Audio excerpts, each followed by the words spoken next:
In today's Captain's Insight, I want to show you something special and very open.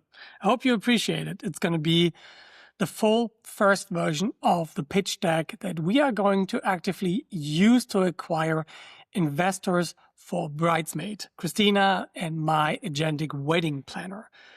So what you can see on screen here is on the left side, Claude, that substantially helped us with doing a lot of the research, gathering the data, designing the slide deck. We double-checked and verified everything. We poured in our own opinions and our goals that we want to reach with it.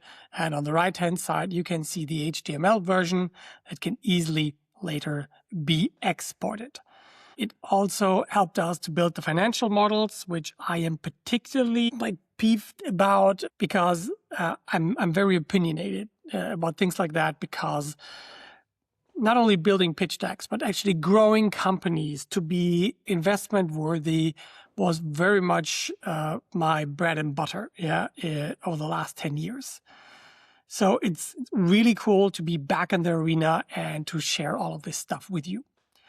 So how would I recommend you guys use AI, something like Claude Code, to help you build the right pitch deck? So you want to have a little impetus. For us, it was the Cologne Startup Summer Night happening this Wednesday. And we saw there is the opportunity for some investor interviews, but you have to put in a pitch deck.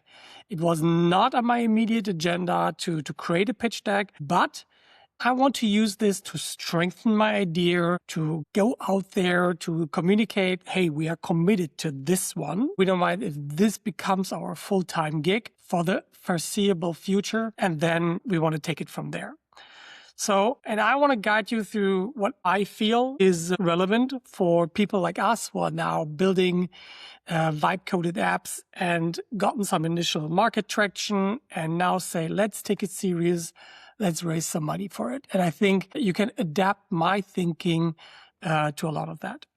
So first thing that happened is I led another conversation that actually discovered this opportunity, kind of draft a handover prompt to say like, hey, bridesmaid conversation here on the left-hand side is all of my bridesmaid conversation, as you know, maybe from previous Captain's Insights article and YouTube videos that I have seen from me. One thread, one conversation that is specifically there for fundraising. And I wanted it to do a little setup where it collects all of the relevant documentation based on everything I've already inputted in here. And there is an investor launch this Wednesday. And for that, there has been some data collected, organized, and built into an HTML pitch deck. Why HTML? Because it's easily converted to PDFs. It's easy to design it, to bring in your design language. It can pick up on everything that you have built in the rest of the code base, which you can see on the right-hand side is actually quite fitting from the design if you are at all familiar with Bridesmaid, which I'll get into in a second. So have your product code base do a lot of the initial information, like let it write a company briefing, let it describe like, this would be a good fit for these types of investors. Let it research investors for you. For the booking at the specific event, there was a list of investors, and I'll show you how this was evaluated and what we ended up on having a conversation about what actually the AI needs to make a good fit conversation. And then on our side, like what we wanted to meet with, who did we not want to meet with, etc. So this is very important that you use your existing code base, because there's a lot of tacit knowledge in there already, especially when you set it up in the way that I suggested, like in the past 6 weeks. So based on this prompt, it started chugging. Yeah, it started going out there saying, okay, let's create these briefs. Let's do some research. Let's take some of the key investors from the list that we maybe want to optimize for. And here it created a couple of questions for me. And this is the key part. You need to ask it to ask you questions. So in order for the AI to create a proper pitch deck for you, you need to let it pull out all of the knowledge. And then if there are some things that you would like to push back and say like, hey, can you make this up? But it's very important that you don't let the AI generate a generic pitch deck for you. This needs to be very, very precise to what you want. At the end of the day, finding an investor is a lot like getting married. This is a relationship that will shape and can make and break your product that you have in mind. I'm really speaking from experience here. I've done startups with and without investment. Both sides have strong pros and cons. So it asked me questions about like, who do I want to even talk to? Like, what kind of size of funding round was I looking for? In which geography? What our, Christina and my background is that would make us credible founders. And I gave it some feedback, some instructions, so it could take shape. I also gave it like an analogy, how to think about this product. And thank God it had a lot of understanding already about it. So what is Bridesmaid? Just for you guys, it's a wedding planner that creates a visual vision for the bride and converts that into what we call a wedding spec that helps an AI agent communicate with the bride better what they want, what is still unclear, and to source the right vendors like locations, flower services, dressmakers, etc.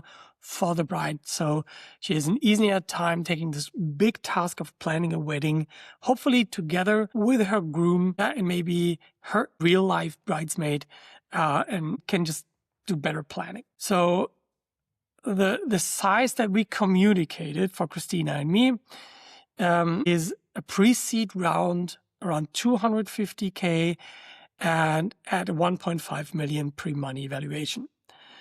So what do we have? Yeah, what makes us say that? Yeah, we have a working prototype that you can visit on bridesmaid.love. Right now, you can sign up. You get a 7-day free trial. We already got early users testing the app out. We are seeing their behavior. Those 40 test users have already sent over 300 messages back and forth with the agent. And now we have to figure out what they want. And Christina's already lining up customer development interviews with them.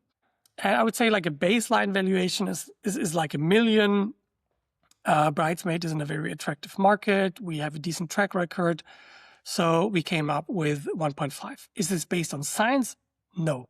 But I believe that within a year, we can build this value not on fantasy numbers, but on real solid unit economics. And then take year 2 and 3 and 4 to grow to the size that an investment fund would need it to be worth the risk.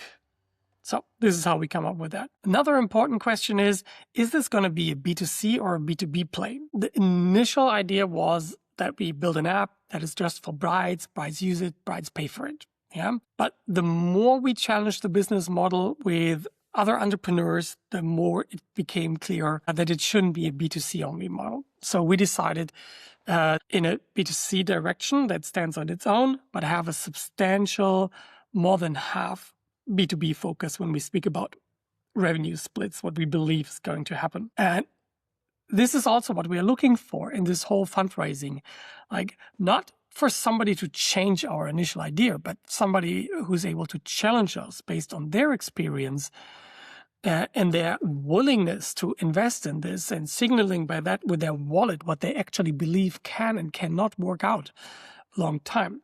So this helped us balance a little bit more the B2C and the B2B part. But a lot of investors are not a good fit at the event, which is absolutely fine. We do not have to be a good fit for everyone. We have to be a great fit for a handful investors that we talk to. Maybe we need to talk to a couple of dozens, but a handful, it needs to be a perfect fit that they can say, we are interested in investing, and they're going to jump in or they're going to split up the round between them. And for us, it's important to really have somebody on the side who has the same goals.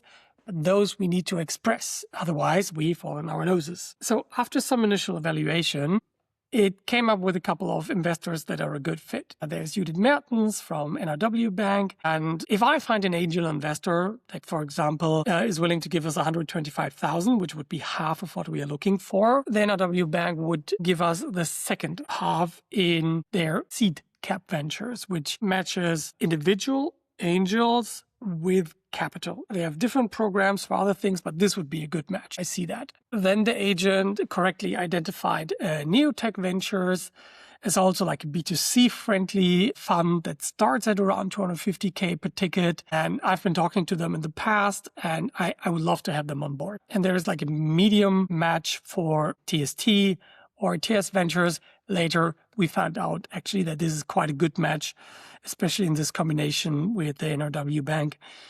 But there are simply some like Capnemic that would be a good fit later for a serious Series A, like $1 million+ investment. We wouldn't know what to do with that kind of money yet.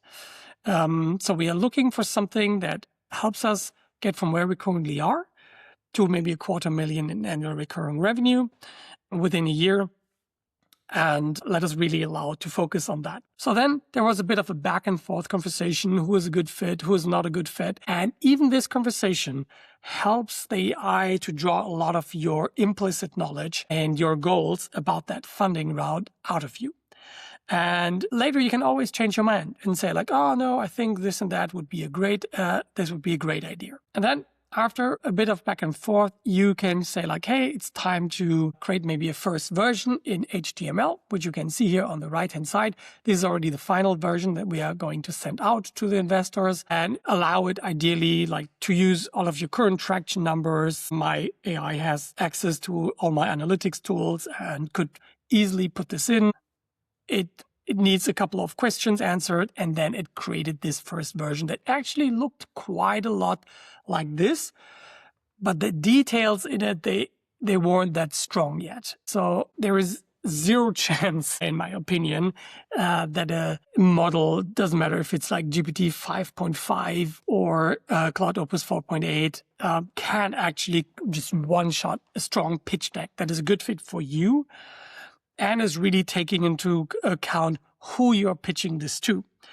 This is also not a quantity game, but a complete quality game. So it's extremely worthwhile taking your time and putting in the effort to not just have it one-shotted and send this off, but to really see, does this align with my goals? Are the resources that I mentioned backed up by reality? And all this kind of stuff. So after you give it permission to use your data, you can see how it's looking through your analytics tools, through my meta ads. It sees, okay, so far you have spent $500, 700 clicks, 41 people signed up. And I later, in one of the slides, have a nice overview of that right here. There it says, okay, we got cheap clicks and real conversations. So cheap clicks is a good signal that there is actual interest on the other side, especially in B2C. If you sell something incredibly boring that nobody's interested in, you pay a lot for the clicks. But even if you get cheap clicks, that doesn't mean you get real conversions.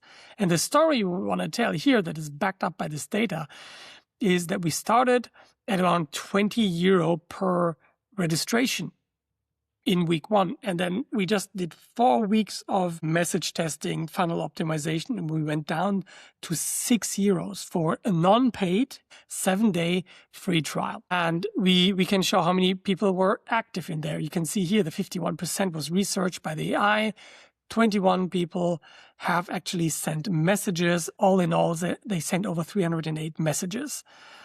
And I'm showing the actual best performing ad in here to tell that story on the audio track. Yeah. So this is just it looking around, it creating some data, and then you need to go into the review. For example, it asked me like, who do I want to optimize this for? And I said, let's optimize it for NRW.Bank and neoteq Ventures. Later, I added TS Ventures to the optimization. And this has an effect on how we're framing this. If we are putting the tech first, if we're putting the traction first, if we're putting the growth side first, different investors have different needs. And I don't want to create a custom pitch deck for every investor at this stage. And I just simply can't, because I have to upload one version to all of them. And then I can book calls with them that they have to confirm if they even want to see us. So, but it really helps the AI if you focus on a certain type of investor and build a pitch deck for them. And then I ask it the most important question. Ask me 10 questions in order to really clarify all the critical information pieces. And in the answers, it has this little question and answer tool in here that it already has strong assertions in there that I'm very likely to agree with. So what did it ask me? The entity path for this round. Yeah. Is it going to be a GmbH? Is it going to be an American Delaware Corp? What is it going to be? Because the NRW.Bank requires is to be a not very old NRW-based GmbH. So this would be the default for me. If there would be an American investor that we're going to reach out to as well, we would be very open to start a Delaware Corp. So then how should the deck frame base amount for these two investors? So I communicated in the beginning toward 50 to 500K investors. I looked at their starting ticket ranges and what I think I need. To be honest, I would also be fine if we had like a single business angel that would give us 100K. We would take that as well at a different valuation and with a different cut, of course. But for us, it would be ideal if we could focus 12 months, 2 people on Bridesmaid. That's it. And we have enough money for customer acquisition and tokens, and we can just go. So next point also was a very strong question. He says like, okay, neoteq backs tech-based startups with a defensible story. So what is the defensible IP? And we have a whole slide about this. So based on the discussion we had here, we decided that we don't particularly have like a tech advantage. So we are not inventing new technology, but we are building a data flywheel that gives us unique proprietary data, which is in the age of AI, one of the few things that you can actually have against your competition. Imagine a Spotify being able to better predict which is the next song that you want to listen to and not just quit Spotify. Yeah. And for us, it would be the ability to predict what a bride wants and actually to match them to the right vendors and not lose them along the way. But what we do have in terms of technology is we have strong opinions on how modern agentic SaaS needs to be built. And this led to this slide deck here, which is explaining the agentic engineering process behind it, that we're using an open source harness maintained by a reputable company that lets us build strong agentic workflow that a normal B2C bride doesn't need to notice. For them, it's like using ChatGPT, but it's hyper specialized for their needs as brides. So it's one of those vertical AI SaaS things. But it also extends its capabilities so that maybe if they prefer to just chat in WhatsApp, that they can work with their agent in WhatsApp or in Telegram, because that's where they already are. And this is where I believe is the future. I also think it's quite innovative to really start with visualizing the wedding for the bride and then developing a wedding spec on top of that then helps the agent by getting tool access to things like Google Maps API to source just the right locations in the right distance that perfectly match the vision that the bride has in mind. This is not possible right now with Google Maps or with Google in general. And ChatGPT would be able to do it at a mediocre level. So this is the technological thing that I believe we should show under the hood. And by the way, above that, we simply explain how it works from the user's perspective. How a bride can just speak to the web app, a messenger, a mobile app, and it visualizes the wedding. She can actually see it, but the agent on the back end now sees, does she like that? Is she giving us feedback that there are too many or not enough people in there, that the flowers have the wrong style, that the location doesn't look right? And that way it builds this wedding spec, and that helps us match and book the right vendors. And this is what's happening behind the scenes. So expect that investors need to understand what is your app about from the user's perspective, but also the technology that you are using. But they are even more interested in the underlying business model. But if you don't spend a little time in explaining what it actually is you're building, they're going to have a very hard time really getting attached to that idea. This was the first of 3 batches of questions it created for me. The next ones was simple things like, hey, which language should it be in? We have already set this up in 2 languages. And then we defined like, okay, how far do we want to project financials? Yeah, and we started with 12 to 18 months. We slumped it down to 12 months because we are pre-revenue. Who are we kidding here? Are we going to be able to project for 3 years? No way. Can we build a believable 12-month story which the investors believe, and how could that expand to the next 2 years? Much more realistic. So we had these market size data. We got it from reputable sources and double checked each source. And also saw if we don't have any conflicting data yet. But it would still assume that this data will be slammed against and verified, which should help the investors when they do due diligence to see, yeah, did they do a good job here or not? So then there was a 3rd batch. Yeah, I had to explain a bit more about the 12 to 18 month projection, what I wanted to build, but we'll get into this in a little bit. So this got us to about 30% through the current process. So it was decent, not great yet. So we ask it from the perspective of a specific investor, in this case, neoteq Ventures. Research their portfolio, and would you invest from their perspective? Is this attractive enough for them? Is this big enough? Is the defensibility strong enough? Is the market interesting enough? And I wanted it to hammer my presentation essentially. And it called out a bit of bullshit here. Competition-wise, there were like 4 rows, before we had this full competition slide here, that just has very little data, and the Knot rolled out some AI assistant in September 2025. It was barely mentioned.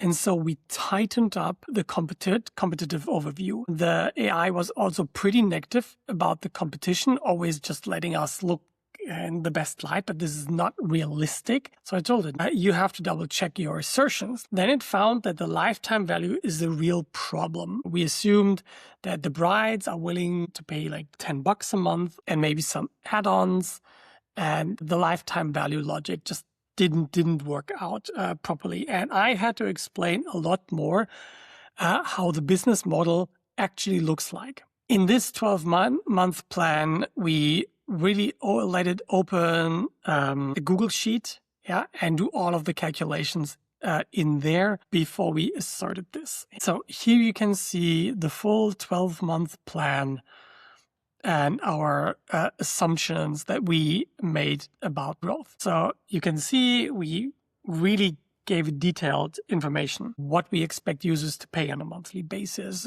whether or not they're going to buy an add-on pack, what the probability is after 3 and 6 months, what it will cost to generate the images and generate the text back and forth between the AI and the user, what we believe is going to be the customer acquisition costs based on our validation data, B2C, VAT, drag on net revenue on average, because we are selling in Germany and internationally. So it has some assumption data on that. What the B2B contract value is on a yearly basis, all this kind of stuff. We also didn't believe that the customer acquisition cost is just going to be perfect from the beginning, but that it's going to be bad and we're going to get better, get to our target over a period of time. We also made assertions about our salaries, and it will add an additional 20% on top for Social Security as founders. How many founders are in there? What tools are going to cost? How much tools are cost in month 1 versus month 12? Because we're going to have a lot of tool and token costs for this business model. Not only for the user, but also for us building it and marketing it. And we need an office, we need some legal fees, etc. These assumptions all go into this model. Here you can see how many new paying customers we are expecting to get on the monthly basis by spending more, but also by getting more efficient at spending it. So I'm somebody who tries to start spending slow and then gets faster and faster and faster the more confident I become in it. And after I'm cash flow positive, I would consider this line to be mostly a guideline to the minimum spend I use for further experimenting. But as soon as I'm cash flow positive, I don't hold myself back. I keep investing. So you can see a clear B2B business model over time. Below that, the B2B model, then the profit and loss statement, how much revenue we are making, what the total annual recurring revenue would be if we multiply it up. Yeah, investors usually think more in annual recurring revenue. Me as a founder, I think more in monthly recurring revenue. All of the salaries, the cost of goods sold, the cost that we incur through our users using the product, the acquisition costs, tooling. And here our total costs, we start at around 20K a month and we end up around 30K at the end of the year. We do not intend to scale through people, but through token budget spent and agentic usage. And then we see this investment, one-time investment. The 12 months is now our time to also find additional investors. So a pre-seed round should lead to a seed round, ideally like in 12 months in our case. And here's our bank balance. Very important. How much money do we have left in the bank? This is going down, but from here on, it's mostly going down because of our aggressive customer acquisition spending. So then, last but not least, the enterprise value at the moment is 0. We are having no numbers, but as soon as we get revenue, we assume like on a 10x multiple of annual recurring revenue, that this is the enterprise value. Of course, an investor could challenge that. Here you can see that we would give away 14% of equity, and here is the value of that investor piece. So investor can see I've spent 250,000 for this business, but after 12 months, if everything goes as they laid out, it's already worth 400. And I believe investors need to see even a substantially higher multiple than that, but not after the first year. They most often have around like 3, 5, 7 year time frame in which they are thinking, but this is a very strong start for the first 12 months. So the AI generated all of this with the help of the Google Cloud CLI. So let me show you that as well. Just to give you a little bit more context how I started with this sheet. On this slide, I noticed that it only had the B2C side on it. It didn't have any information about the B2B side, but we knew that we wanted to play it B2B and B2C, with Christina leading B2C and me leading B2B. So I gave it more information and then I said, okay, please double check that this is reasonable, but I'm pretty experienced in it and could say, all right, this is pretty legit. And it confirms that, but it also pushed back. It told me like customer acquisition costs are pretty low.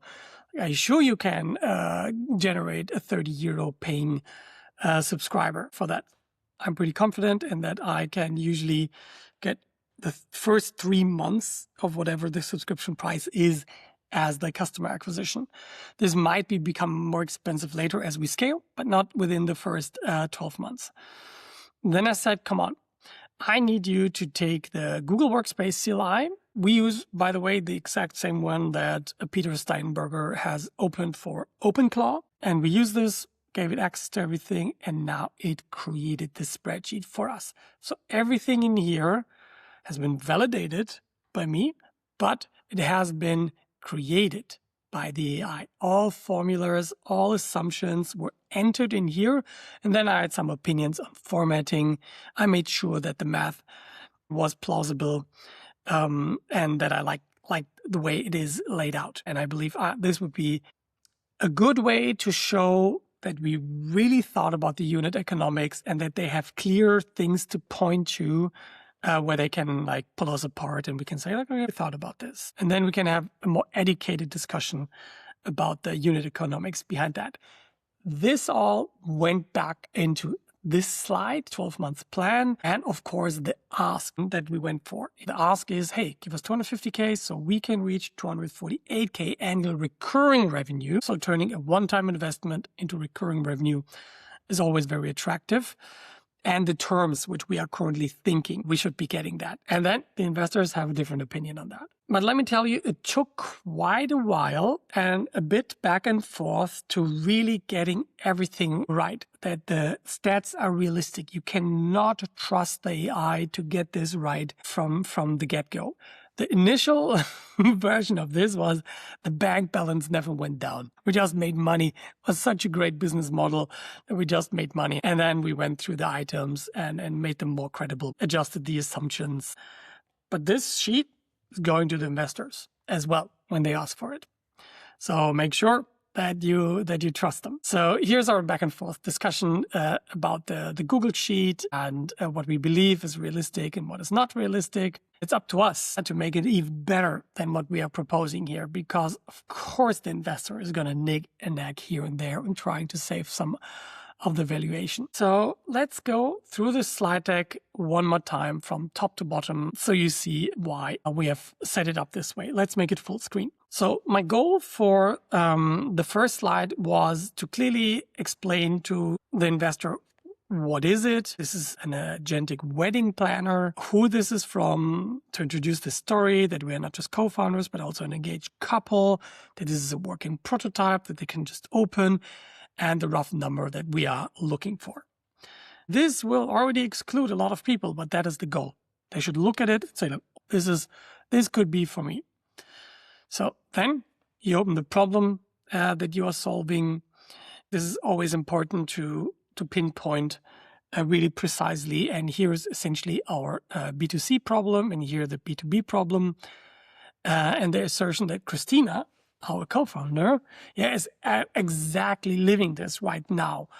Introducing this idea that we are scratching our own itch, which is always good. That you're not just inventing a problem that you don't have any relationship to. And then we explain the solution. We explain how we convert the dream into an image, but behind the scenes into a wedding spec that defines what it is. Like knowing this information already makes the available locations smaller.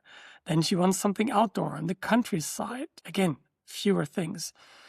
Then if we want to visualize some location, and we know she wants a color palette of blush and gold, and we know that when we show a specific location, we can actually set the ambience into blush and gold already. So she can imagine it better. And on the other side, the location has the ability to actually show their assets in the best possible light that is already in the user's frame. And then, how does it work? What is special about it? What is unique about it? And for us, it's that we can go from voice to something visual to a booked placement. And underneath, it's our understanding of how agents become more and more prevalent, even in end users' pockets, and the technology that we're using behind the scenes. For investors, it's key to explain the business model underneath. A lot of investors are per se skeptical if you say like, oh, this is a B2C subscription model. Every customer only pays $10. They're out. They want to understand, what is the customer lifetime value? Aren't brides only doing this once in their life? What do you expect you can earn per bride? But this is only one part. We want to make clear that we don't want to create like a marketplace chicken and egg problem, but a standalone B2C business that gets additional B2B revenue and covers the professional wedding planners as well. Then you should argue, why does this need to happen now? The fundamental shift is now everything that happened before can now be done with AI. But aren't you just a ChatGPT wrapper? That is the counter argument. And you have to keep that in mind, that they are trained on finding reasons why this is not relevant for them. And for me, the goal with this slide was really showcasing that I know where the future is led, going by tools that actually do the work for users. Not PowerPoint, but Gamma, essentially. And I want to show that the AI planning tools are picking up in this huge market and that we need to be there early. and that the DACH region is completely open, right now, which is where we are starting. Then we're going in the market opportunity. The market size is the biggest constraint for investors. If there is not a huge, big addressable market, then why should they risk their money in that? If there can be something easier invested in a less crowded market that has more space to grow. And here I'm demonstrating that every year there are 350,000 even only in Germany, and 2 million in the US, and you got all countries available, to us, that grow into this market. So it's ever regrowing, an ever renewable resource here. So we explain that, I explain how much they spend on a year, and all we need to communicate is we need to get a slice of that. A small part of that is what we're looking for. And there are already interesting players in the market, like the Knot, like Zola. And we're going to go in there and innovate, from the perspective not of just market players, but an actual couple who has this current problem and can solve it at a deeper level. So then we explain the competition, show your awareness of what is already happening in the market and be open and honest about it. Of course, our solution sucks in some senses against other people, like, for example, vendor discovery. The Knot is way better than us there. But we're going to have agentic discovery that I believe can be stronger than any just wide directory. The directory we built for SEO and GEO, but we don't even need to have precise locations we start with, because every bride is going to discover their region, which helps build out the directory in their region organically. So show your awareness in what the dimensions are in which customers care about that. Then show your traction. We have very little traction. We spent €500. We got 0 revenue. We got 41 people to test it and a lot of people that are engaged. That is all we have to show for. But guess what? We are not sleeping. We are doing customer interviews now. We are investing more in our growth. And in a couple of weeks, we can talk about revenue numbers as well. But this is where we are, and we are not hiding it. But what we are highlighting here is that our customer acquisition costs for our free users have significantly decreased through the way and our expertise in growth. So then we go into defensibility. The data flywheel is a strong one. Wasn't obvious to me in the beginning. The vendor library is a very replicatable one. But because of my growth background, I believe I can do better at SEO and GEO than many other people. But that is my assumption. How should the investors know about that?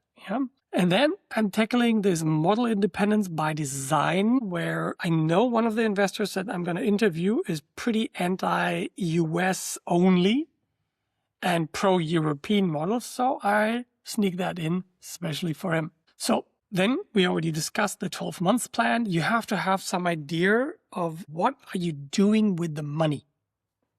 And you should share this with the investor. And of course, this is still missing the calculation here that I laid out here. You need this background to understand, this is what the money is being used. They're actually needing the money. It's worth investing the money in here, because 250 one-time investment into 284 after 1 year annual recurring revenue. Hopefully more down year 2 and 3. So, and then talk about yourself. One of the reasons I believe so much in this business that I'm willing to pitch it is our personal story. I have every business opportunity imaginable. I can build anything I want, and I know enough people to go into any market. So why the fuck am I going in this one? Christina and I just got engaged. This is such a unique and relatable story that we can use in our marketing and everything, that it will give us a huge advantage in here. And it's solving our own problem, but it's also making the business opportunity even more exciting. And on the left-hand side, I want to ensure that every founder has their place. Okay, Christina is responsible for B2C and the product. She is the bride. She is scratching her own itch. She's built the Pirate Skills community, which gave her all of the marketing and AI skills imaginable. I'm the founder with the 16 years of experience. I built 2 apps with over 1 million users. Then I'm more focused on B2B and agentic SaaS. Recently, this is why I'm responsible for B2B and growth.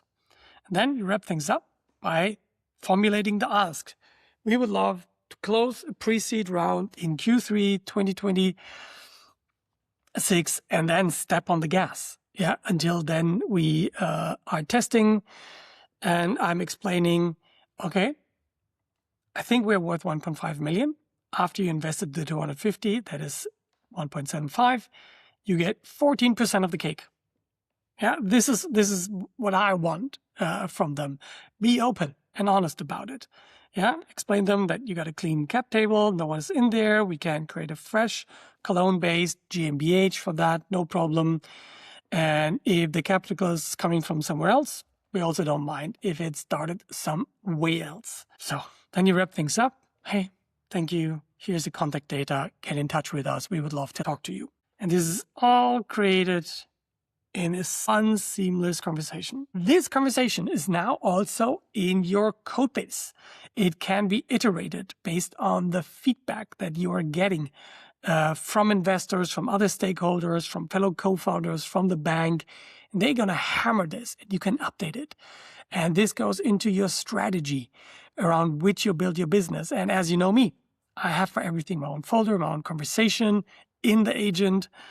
And this is going to help me have a better time either bootstrapping it continuously with Christina, which we're going to do anyways, or going all into this and building my next big startup out of that. All right. I hope that was valuable for you. So I hope you had fun with this. Let me know in the comments if you want to see more of that. We recently had a couple of more intense discussions about actually founding the business in our WhatsApp group, in which you are very welcome. Just join one of the upcoming events and you will be asked to join. So we might pick up more founder-related stuff as well, if you are interested. Until then, see you there. Bye-bye.